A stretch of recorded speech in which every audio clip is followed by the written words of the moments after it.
Apakah perlembagaan? Bagaimanakah ianya berfungsi? Mengapakah ia penting untuk anda ketahui perkara ini?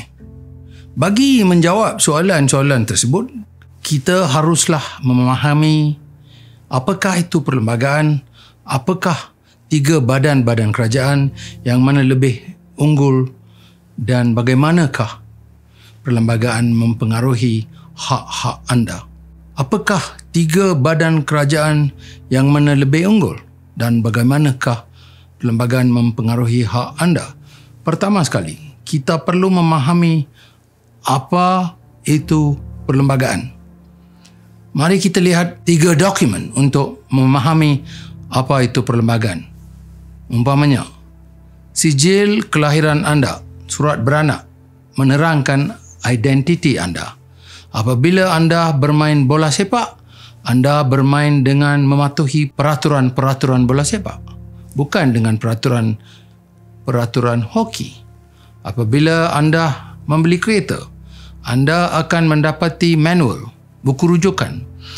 Ianya memberi panduan kepada anda bagaimana semua bahagian kereta berfungsi.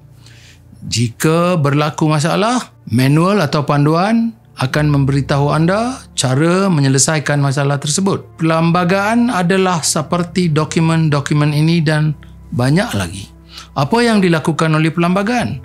Apabila peguam perlembagaan merujuk kepada negeri, apakah maksudnya? Perlembagaan biasanya akan merujuk kepada beberapa pemain, iaitu negara, rakyat dan 3 badan kerajaan dan struktur undang-undang. Apakah 3 badan kerajaan dalam sesebuah negara?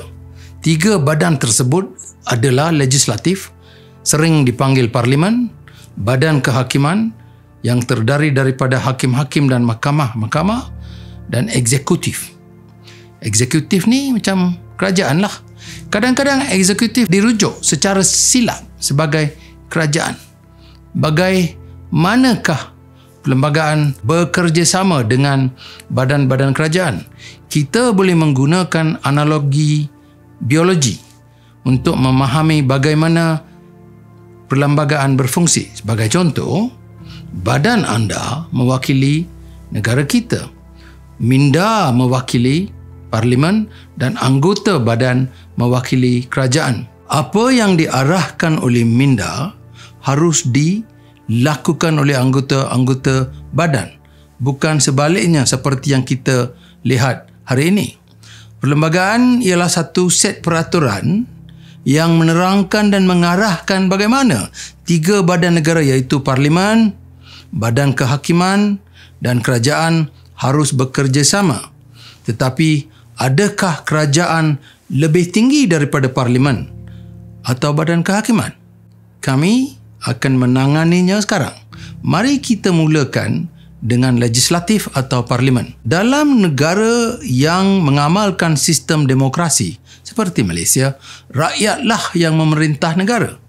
Oleh kerana rakyat sibuk dengan kehidupan masing-masing, maka rakyat melantik seorang wakil setiap 5 tahun.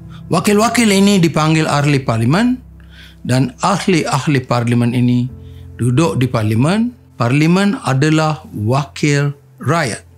Untuk membantu dan melindungi rakyat dan negara, parlimen membuat undang-undang. Parlimen mempunyai pangkat yang lebih tinggi daripada eksekutif atau kerajaan. Bagaimana pula dengan eksekutif atau kerajaan? Kerajaan menjalankan urusan harian negara.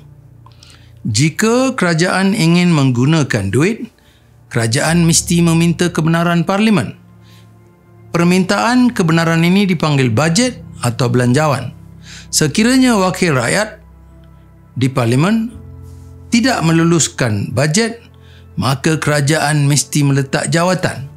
Kerajaan baru harus dipilih untuk dibawa masuk untuk melakukan apa yang dikehendaki oleh parlimen. Apakah kerajaan lebih berkuasa daripada parlimen? Kerajaan sentiasa berfungsi di bawah parlimen. Kerajaan sentiasa menjadi hamba rakyat. Walaupun banyak pemimpin melupakan perkara ini, Dalam undang-undang perlembagaan, kerajaan yang dilantik secara demokratik merupakan hamba rakyat. Untuk memahami konsep ini, bayangkan bahawa Parlimen adalah seperti pemilik rumah. Kerajaan mewakili seorang pekerja, hamba yang bekerja untuk pemilik rumah. Pekerja atau hamba mestilah melakukan apa yang diminta oleh tuannya, bukan sebaliknya. Hal ini demikian kerana rakyat telah melantik Parlimen. Oleh itu, rakyat menguasa negara, bukan kerajaan. Jika kerajaan mengawal Parlimen, ia seperti hamba yang mengawal tuannya. Sedihnya, dalam beberapa dekad kebelakangan ini, situasi ini telah berlaku. Ini bukan cara yang betul untuk mengamalkan demokrasi dan kedaulatan undang-undang, tetapi ini adalah subjek untuk hari lain. Badan kehakiman dan hakim-hakimnya sebaliknya mentafsirkan perlembagaan persekutuan dan undang-undang yang digubal oleh Parlimen. Katakan Parlimen bertindak bertentangan dengan perlembagaan dan andaikan aduan dibuat kepada badan kehakiman. Kemudian badan kehakiman akan memutuskan bahawa Parlimen telah meluluskan undang-undang yang tidak berperlembagaan, unconstitutional, dan akan membatalkan undang-undang sedemikian. Badan mana yang lebih unggul? Perlembagaan atau Parlimen? Atas dasar hierarki, Parlimen lebih rendah daripada perlembagaan persekutuan. Badan kehakiman adalah ciptaan perlembagaan persekutuan, tetapi berdasarkan pangkat lebih tinggi daripada Parlimen dan bebas daripadanya. Peguam-peguam yang telah dilatih di UK, United Kingdom, sering berhujah bahawa Parlimen adalah tertinggi. Ketuanan Parlimen ini tidak terpakai di Malaysia. Tidak terpakai di Amerika Syarikat, Australia atau mana-mana negara yang mempunyai perlembagaan bertulis. Di Malaysia pula, perlembagaan adalah undang-undang tertinggi. Tiada undang-undang lain kecuali Deklarasi Hak Asasi Manusia Sejagat, suatu undang-undang antarabangsa yang lebih tinggi. Oleh itu, kuasa tertinggi di negara ini ialah dokumen bertulis yang dipanggil Perlembagaan Persekutuan. Apakah kesannya? Perlembagaan menjelaskan bagaimana ketiga-tiga badan negara perlu bekerjasama. Dalam negara-negara yang mengamalkan sistem demokrasi, tiga badan negara mestilah benar-benar bebas antara satu sama lain dan juga harus bekerjasama. Dengan cara ini mereka tidak mengalahkan satu sama lain. Terdapat keseimbangan dalam undang-undang. Tujuan undang-undang adalah untuk mewujudkan keadilan. Perlembagaan bukanlah sekadar undang-undang untuk mentadbir negara sahaja.